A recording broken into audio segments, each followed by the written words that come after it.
Yeah, thank you. Obviously, representing University of Texas women's tennis, we're awful excited to be here. I'm obviously very delighted for our supporters, athletic department, and obviously for our team that we were able to get the win against Ohio State. And just looking forward to our matchup against Florida State.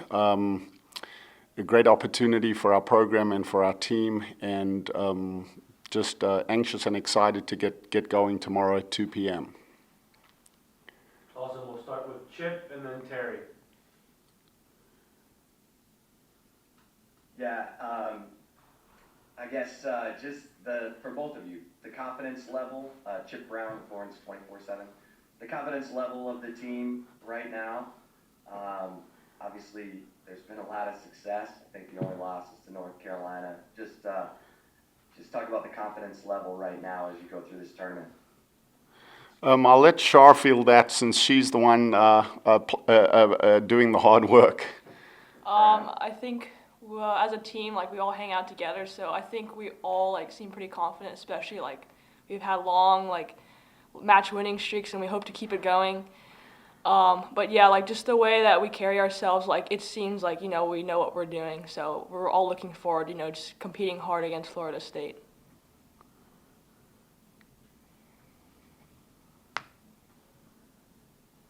Coach, this is Terry Middleton from Horns Illustrated.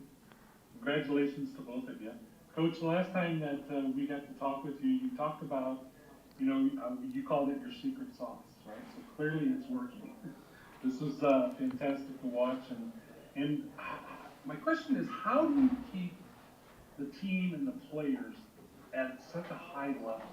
How is it going back to that secret sauce? Is it, as a team, what do you do that just keeps them operating and performing at such a peak level? So that is an excellent question, and if I had the answer, I'd probably be a better coach. But I think two things sort of come to mind. The first thing is that just the habits in practice, and having done, I think we've played 20, 28 or 29, maybe 30 dual matches.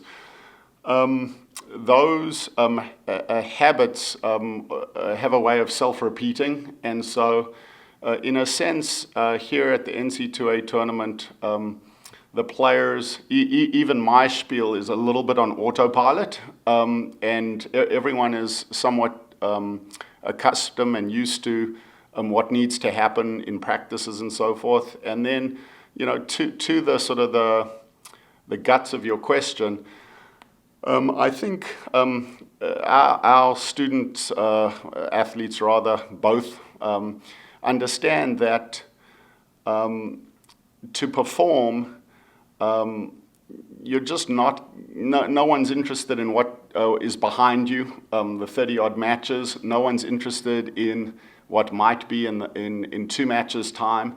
All that really matters is when we go practice here in a couple of hours, what part of each player is truly present. And as a coach, if I see that a player doesn't have, for lack of a better way, their winner self and their killer self present, then it's on me to sort of do that counseling and fundamentally really on the player to understand it's okay that the best part of me isn't present, but let's stash that person away and let's bring the real winner to the game right now, because the only thing that really matters is how our team will perform on the court against Florida State moment by moment. Well, that's fantastic. And Charlotte, to you, what is it like to be a player under coach?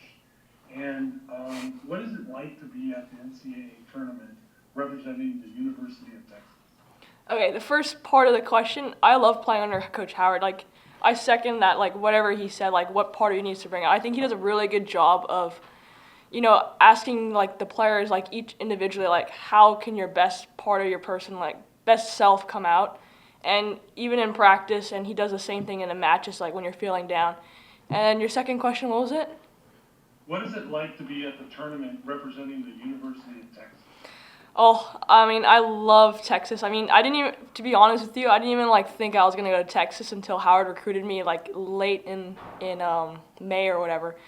But I mean, just being in Texas, I have like that self pride of like I don't really care what team is playing or what sport. Like when they win, like I feel like I win. So just being here with like tennis, like I get to play my sport, and I'm sure like everybody else on the team probably feel the same way. Like we're just here, like we just love representing Texas. Like I don't know, it's just like a family, and we just all feel like really bonded together. Fantastic. Thank you. Well, we'll go on to Alex. Thank you, and congratulations, Coach and Charlotte, on your victories. I want to start with Coach Joffe. When we spoke before the tournament started, you talked about the lack of, I suppose, diversity your team has gone through with all of their success since the NCAA tournament. Is it fair to say you guys got the tough match you were looking for in the round of 16? Yes and no. But yes, your question hits it on the nosy. I feel like the match against Ohio State, we were very, very dominant for about an hour and a half of the tennis. If you look at them, we won the doubles point, and on 4 of the 6 sets, the scores were like 6-1, 6-1, 6-1, 6-2. And then I do feel like Ohio State did an excellent job battling back.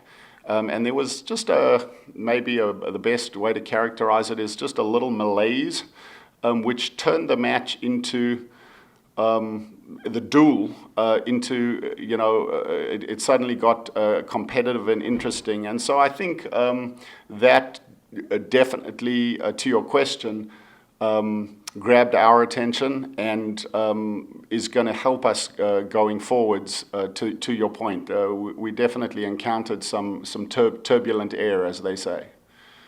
And to one of your earlier answers, a player who perhaps did not play her best tennis in the opening match, Peyton Stearns.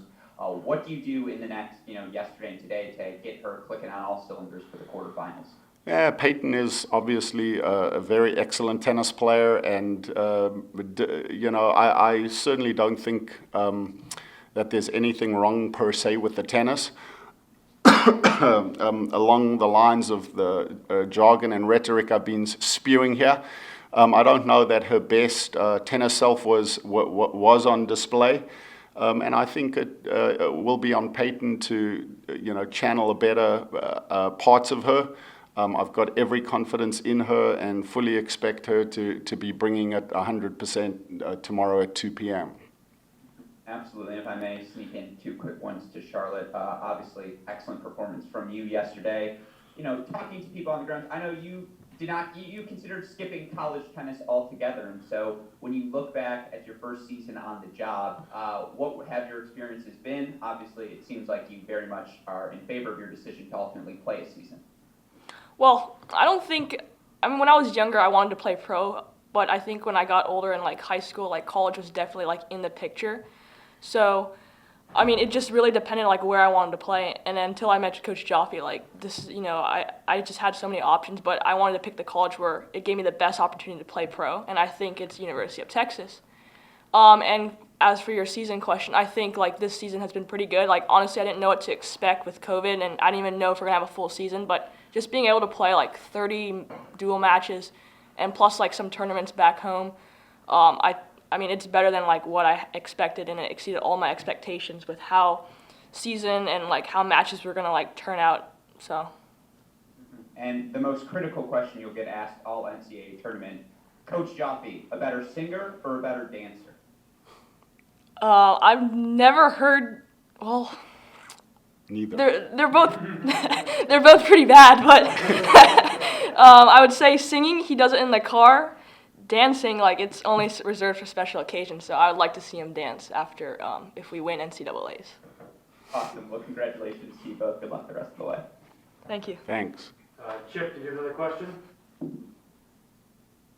Yeah, for Charlotte, do you all feel like you're the team to beat here? Are you playing with that much confidence? How do you see yourselves? I think any top team, like in the 4th seed, like everybody wants to take them down. So I think as a team, like we just all have to expect, like everybody, wants to like come out and beat us. Like they're gonna be the underdog when they play us, and then I think it's the same exact way if we play like UNC or any of like Georgia, any of those top 4 teams. Like we're all out there, like we're wanting to come out and like we just want to take you down. So I'm sure like every other team has that same mindset. Like if we have it too. All right, we'll go to Colette now.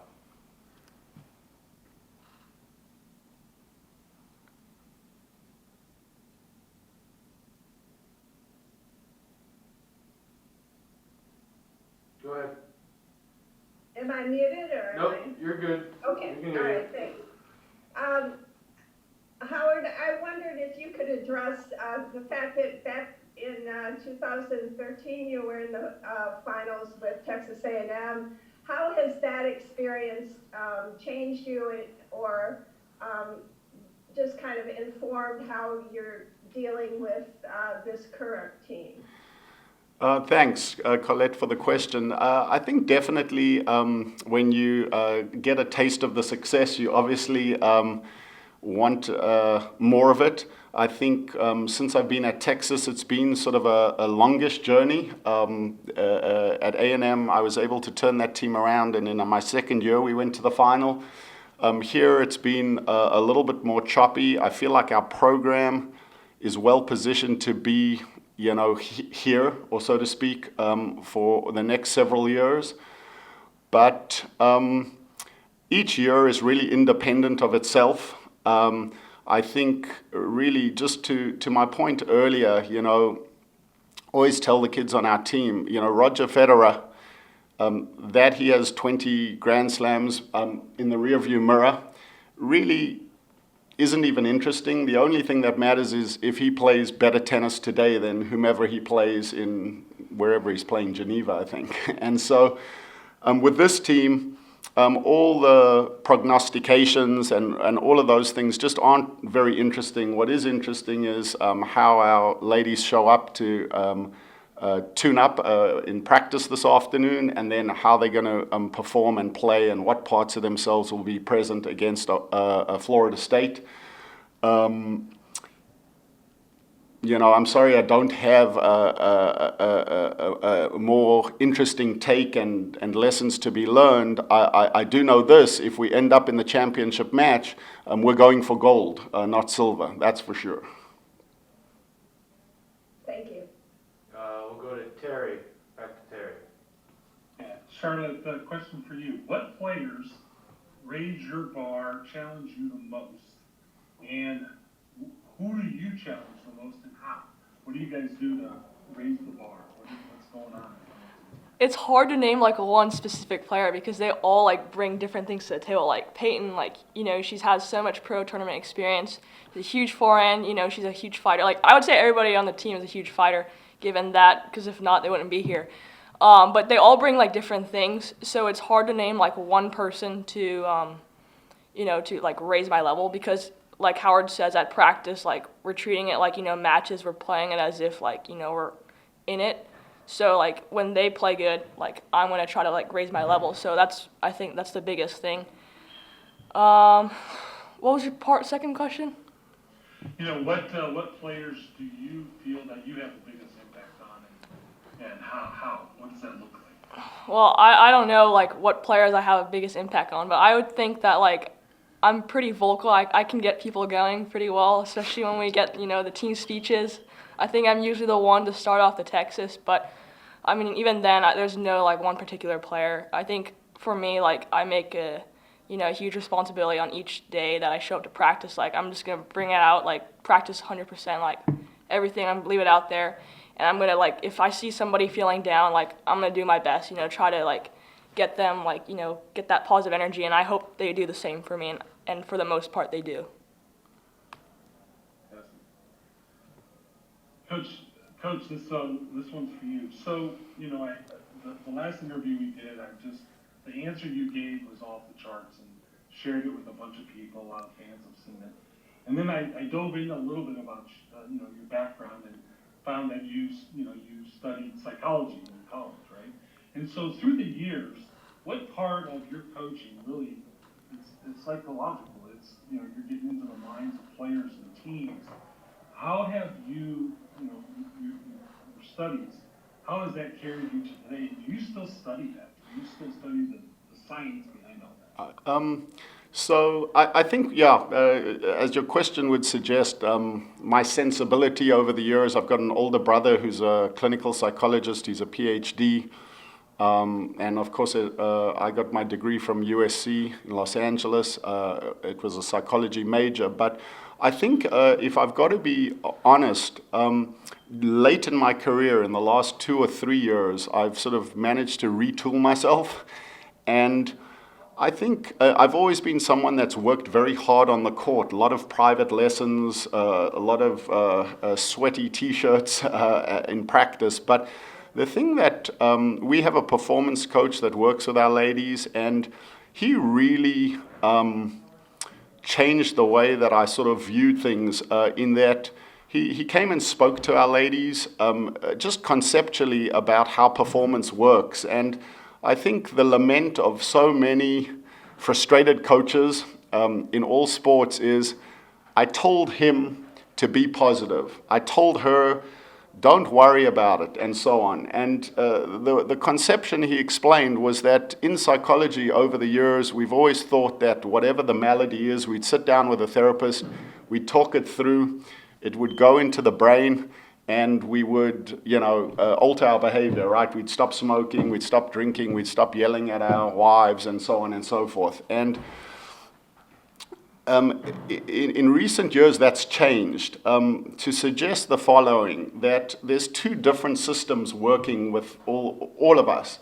One is sort of the brain, and the other is our bodies. And the way he described it to our ladies is that this part is the rider, and this part is the horse. And so how many parents, frustrated coaches have said, I just told her, there's no pressure, relax, go enjoy yourself.